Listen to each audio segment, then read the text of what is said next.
So this is how much percent? I have 17%. Okay. So basically, I've been going through all of my notes that I wrote on the whiteboard based off the notes we have from class. And lately I've just been going over all these things, like kind of like talking through it as if I'm teaching someone all this stuff. I was trying to do it on my phone, but my phone died, so I'll just pick up where I left off. So I was talking about how, so with aggregate supply, the definition of aggregate supply is the total supply of all goods and services all goods and services within an economy. And also aggregate supply is basically equal to aggregate production, which we do have an equation for. So aggregate production or aggregate supply is equal to Y, okay? And Y equals this function right here, like A times F, and here we have like K, L, H, M. Basically, you just have to think about it as like these things as like technology, physical capital, labor, human capital, natural resources. So if any of those like components or like factors change, aggregate production and therefore aggregate supply changes. So even if one of them changes, aggregate supply changes, okay? But exactly like what does a change in technology, physical capital, labor, human capital, natural resources look like? And that's what I was going over. And I guess I can go over it again. So I first started off with changes in technology. So this can be like the development of new products, processes, and methods, which all of those would be an increase in aggregate supply. Because like if you think about it, if like I'm a firm and all of a sudden there comes out like this new technology that makes it more efficient for me to produce something, that's gonna help me, right? That new technology, that new method or process of doing something is saving me time and money because it's all of a sudden much more efficient than my old way of doing it, right? So because of that, my production of something and my ability to supply something increases, right? Because it becomes more efficient for me to even do so. So that's why aggregate supply increases.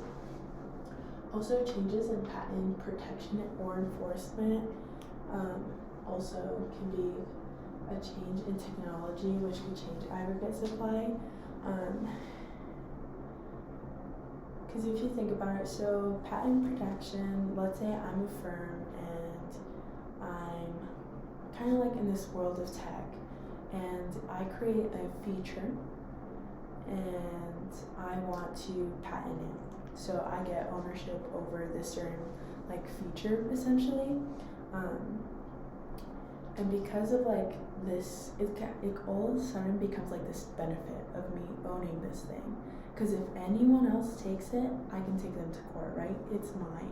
Like that feature on this kind of phone, that's mine. I made that, or I own that, right? So it creates like a patent protection. So like the government like having, policies or laws based off patents can be a great incentive for me to constantly be like developing new technology, right? Which can therefore increase aggregate supply. And it's kind of the same thing as like patent enforcement. Like if I have a patent on something and there's a competitor and they do something, or like they basically steal my idea, I can take them to court.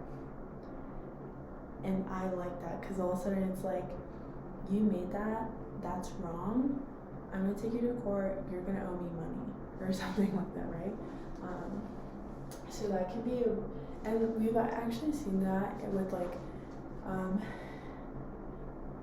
Apple and Samsung. They've taken each other to court over, patent policies and patent enforcement issues, where it's just like I think there was one where it's like a certain feature on how to open your phone, like the swipe or something, like swipe to unlock. They've taken each other to court over like certain like features on their phones that they feel like belonged to them, over really simple stuff too. So, but yeah, changes in patent protections and enforcements, great incentives for people to constantly be developing and creating better and new features in technology. Changes in physical capital. This one I'm actually not too sure about. I need to go over this like with my professor because I'm having a bit of trouble understanding like how it can be influenced by public policy, especially since I don't know much about like investment tax credits or the capital gains tax. I don't know much about that stuff, so probably gonna go in with my professor and ask them about that. Changes in the interest rate. I do know I'm pretty like solid on this one though. So an increase in physical capital will cause aggregate supply to increase or shift on this model or graph to the right. So basically, if I have more physical capital, if I have more like factories and buildings I own, obviously then I can typically like make more stuff. I have more room to make more stuff, to produce more, and therefore supply more. So that's why like an increase in physical capital, the more properties I have, the more stuff I have to make my things, the more room I have to make my things, it'll be an increase in aggregate supply. So that I do know about physical capital. The other stuff I still have to go over a bit more in depth with to get a better understanding. Changes in labor. So labor is the most changeable input in the production function.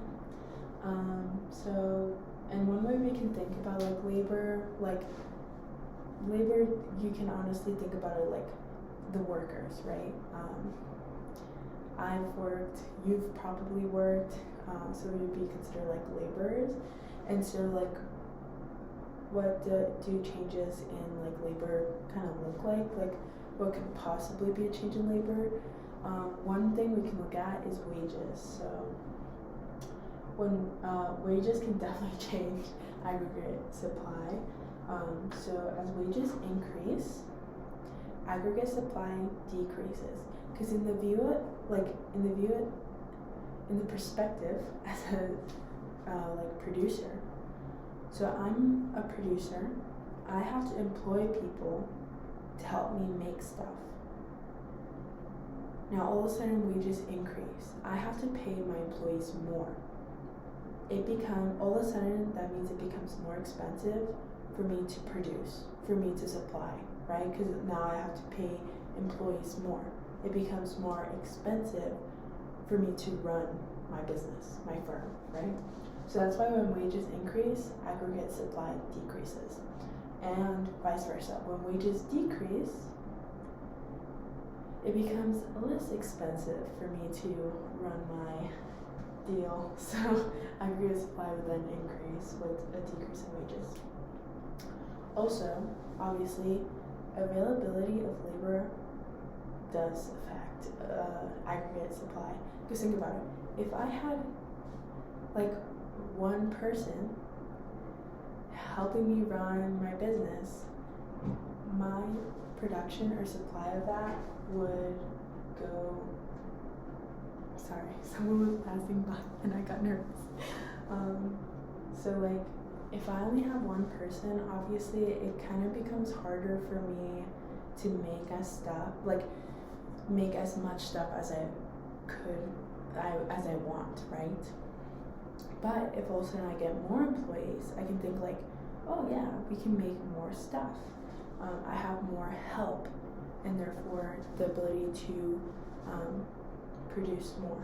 So that's why typically with things like immigration, when immigration increases, aggregate supply will also increase, because all of a sudden I have more people available to work for me, and therefore help me out with producing more stuff. So that's why aggregate supply would increase, and also with population growth. There's not a lot of people around, it's hard for me to get people to work for me, and therefore I can't make as much stuff as I want to. Aggregate supply goes down. When there's an increase in population growth, I have more people that I could possibly hire, and more people who could possibly work for me. So aggregate supply increases. Now we've talked a little bit about how aggregate supply can increase. So let's talk about when more aggregate supply actually decreases. That would be with like natural disasters or extreme weather events. So think about it, like if there was, maybe I'm in Florida, right? There's this huge hurricane and it causes the destruction of, not only homes but also businesses and firms. And it can also, unfortunately, cause the loss of human life. It can, a hurricane could kill a lot of people, and therefore could decrease the amount of people that could possibly work for me. Because all of a sudden there's just not a lot of people anymore. There's less people because of a, unfortunate event.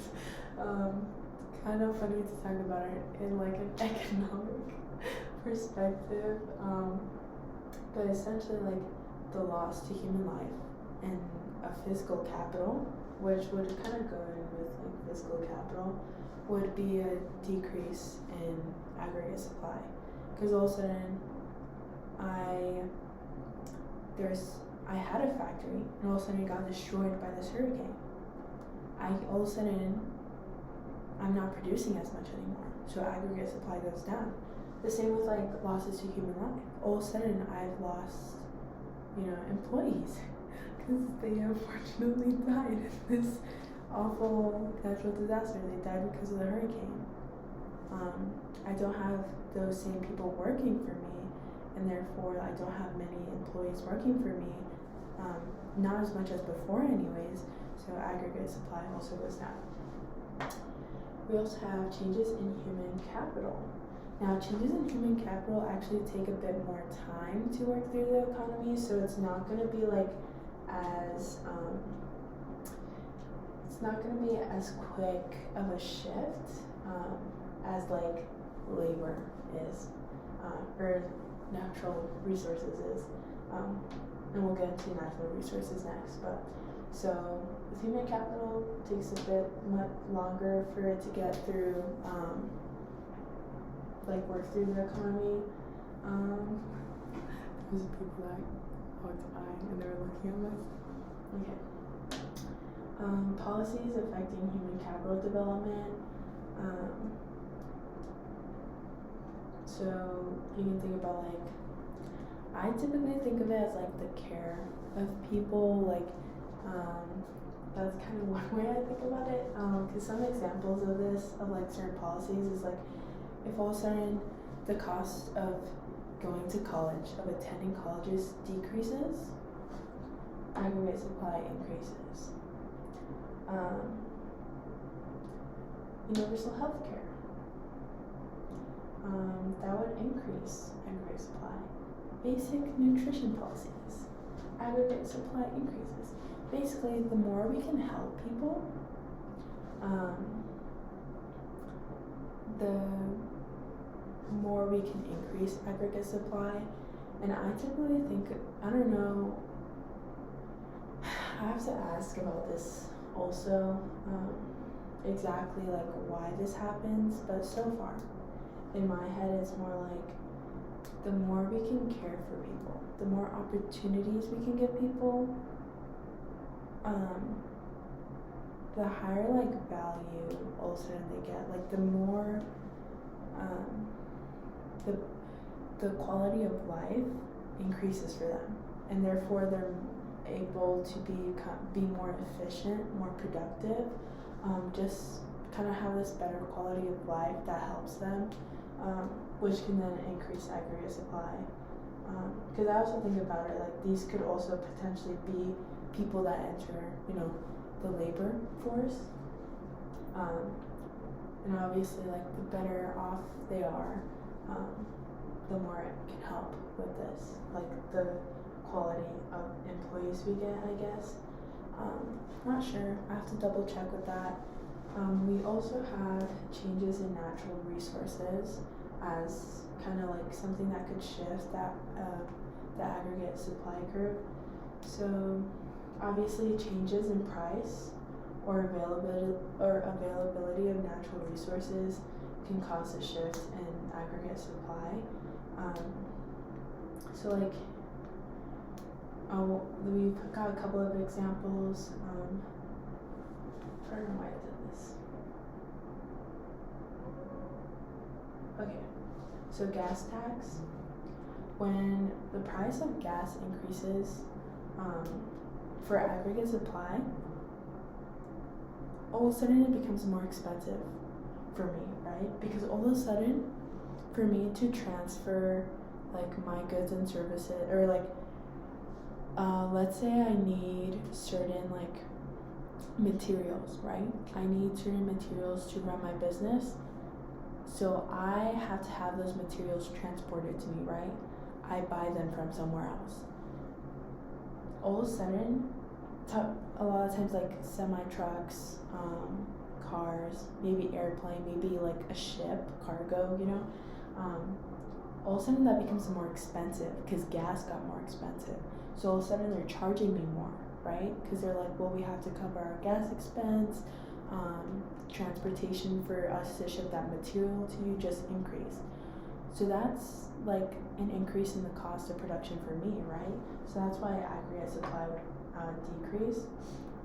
Also with like climate change, if it's harder to grow like crops and food, and like I'm a farmer, it becomes like all of a sudden I just don't have, I'm not producing as much as I could be because it's just harder for me to grow as much food as before, right?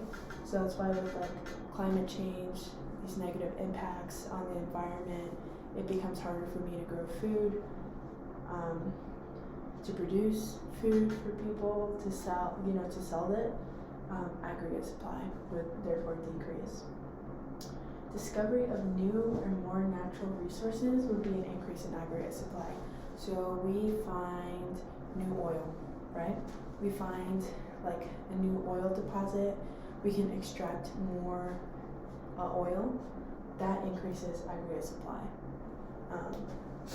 Because all of a sudden I have more access to these natural resources, right? Like all of a sudden it's not as limited as before, we have more of it. So therefore we can use more natural resources to help us in the production of things. And you can think about it like gas too. Like the more oil we find to, like make gas, it can help with decreasing the price of gas, which could also increase aggregate supply. So the discovery of new or more natural resources, increase in aggregate supply. Deployment of new wind turbines and solar panels, increase aggregate supply. Kind of goes in with like changes in technology. Also, like all of a sudden we don't have to rely solely on like gas. They can really help with a production. So aggregate supply.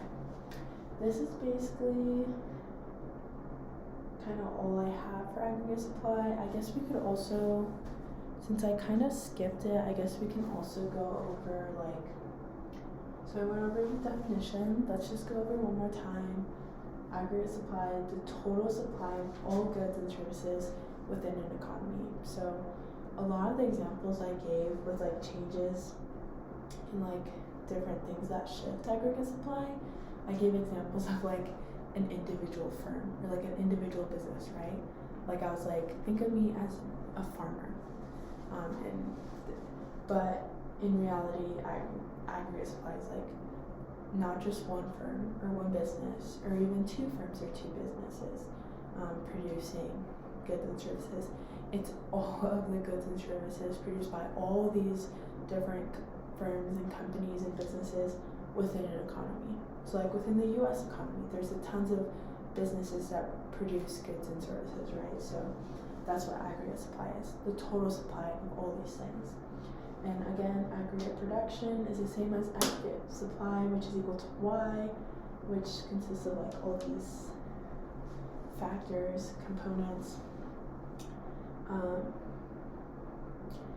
Another interesting thing is we have short-run aggregate supply and long-run aggregate supply. This is really important. So short-run aggregate supply means is sensitive to price. Okay, well first I guess I'll show you the graph of this. So here we have this lovely graph. On the x-axis, we have quantity of output.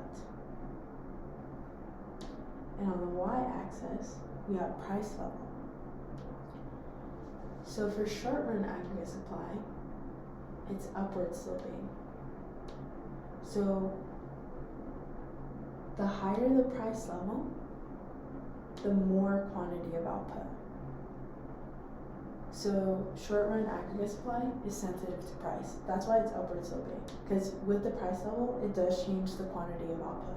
So it's sensitive to price and therefore sensitive to inflation. And typically shifts in short-run aggregate supply will be with labor and natural resources, since those are like pretty quick to work through the economy. So that would go kind of more with like short-run aggregate supply. On the other hand, we have long-run aggregate supply, which is kind of like the opposite. You can kind of think of short-run aggregate supply. It's not sensitive to price at all. That's why long-run aggregate supply is this vertical line, because no matter the price level, it's the same quantity of output. If it's a low price level, right, same quantity of output. If it's, or like this quantity of output. If it's a high price level, same quantity of output. No matter which price level you go to, long-run aggregate supply stays the same. Long aggregate supply does not care about the price, okay? It's just like, I'm set at this quantity no matter the price. So it's not sensitive to price, and therefore not sensitive to inflation. And so typically things that shift long-run aggregate supply,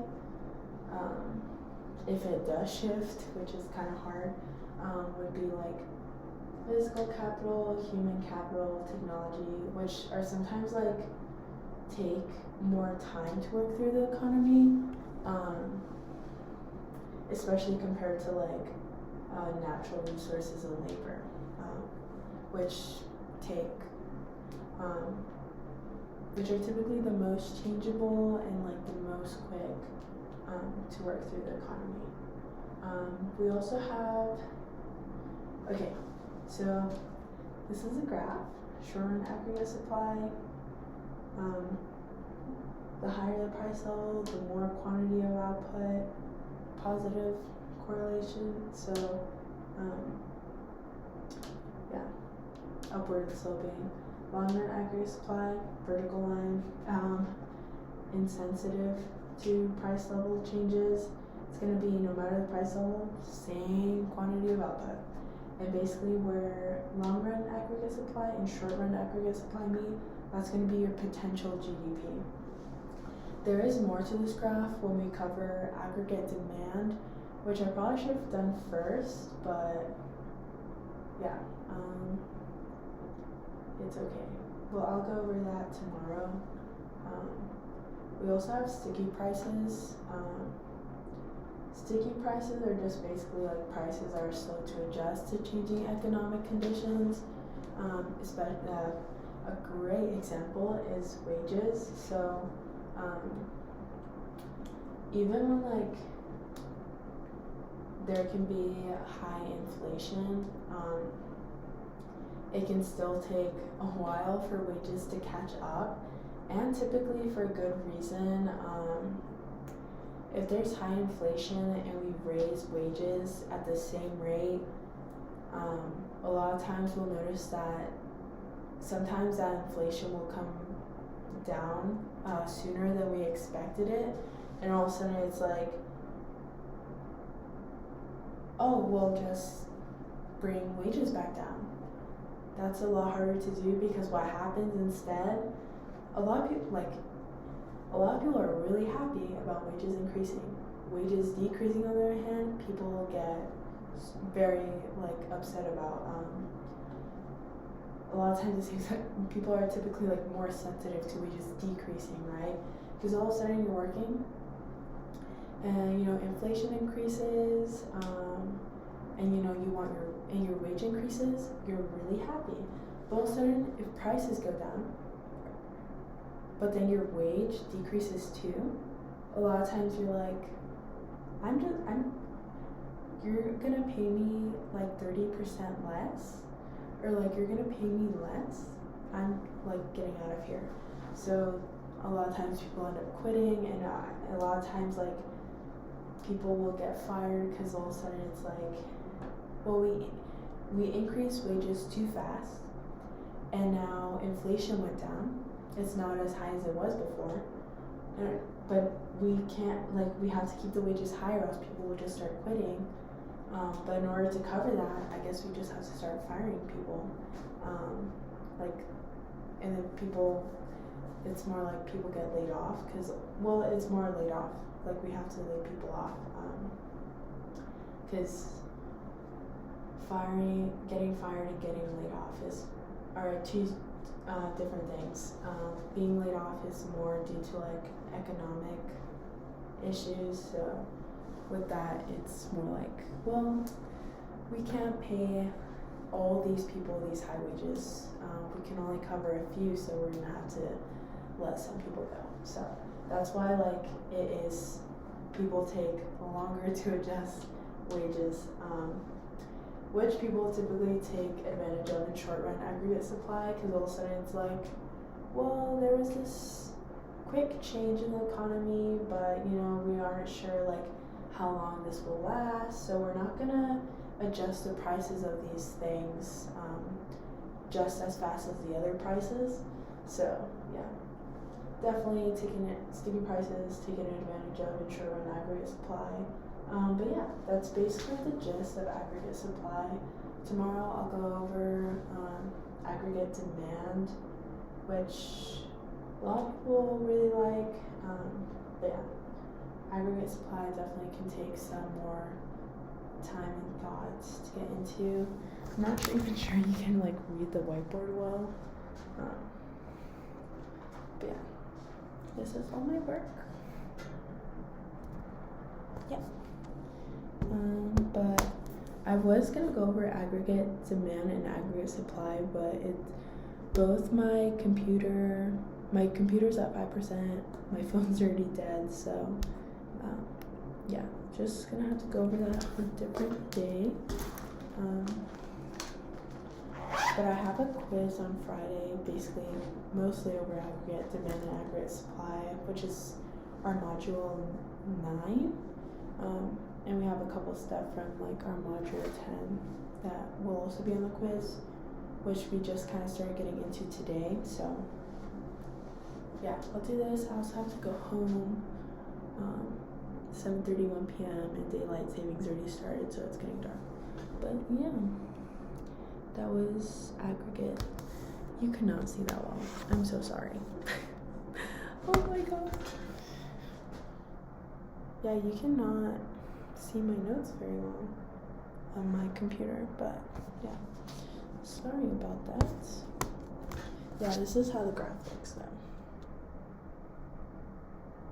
Hopefully that makes more sense now that you can see it more clear, but yeah. Okay, anyways,